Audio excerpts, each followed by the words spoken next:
Merci honorable Abdou.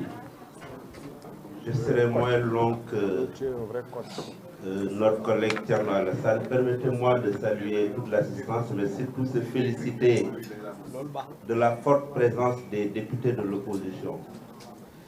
Et préciser que le recours pour lequel je vais revenir sur les motivations en quelques lignes, nous avions 23 députés de l'opposition. Mais je pense qu'ici, nous ne sommes pas loin de la trentaine.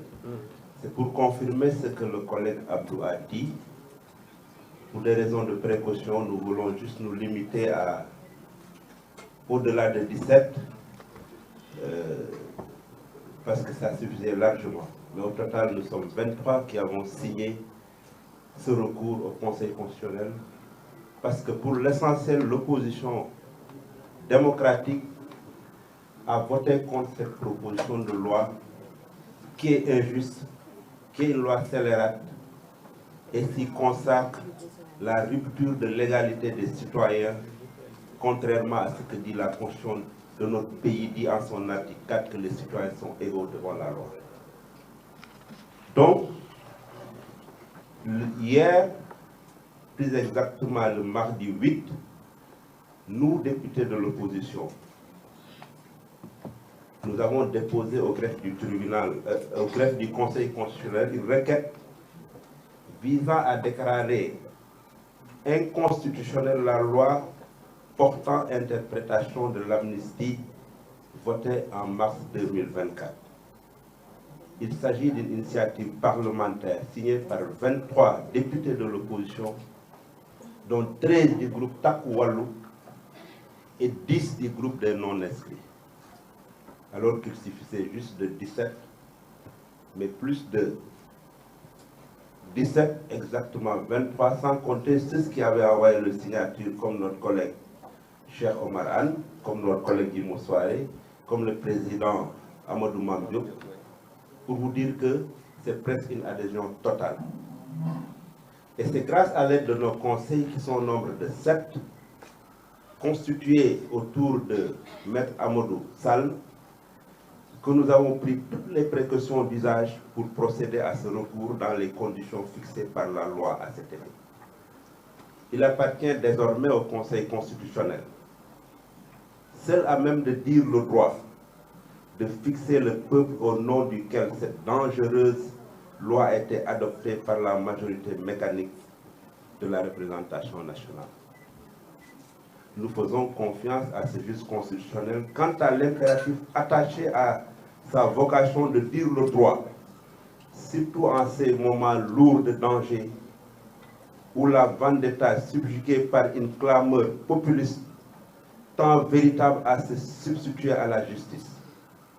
En tant que citoyens, nous faisons confiance à cette justice sans estimer que cela nous donne le droit de mettre la pression sur les magistrats, comme nos collègues de l'autre bord l'ont fait, appuyés par, malheureusement, le président de la République qui est garant du bon fonctionnement des institutions.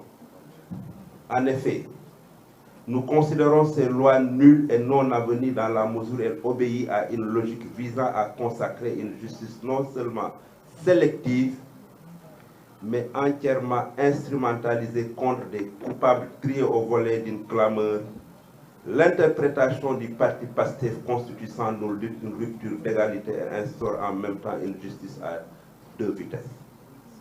Ainsi, elle établit une hiérarchie au sein des justiciables qui place au sommet de la pyramide de l'impunité les militants d'un projet dont les premières senteurs portent les effluves d'un dessein funeste de destruction de nos comment vouloir vivre ensemble.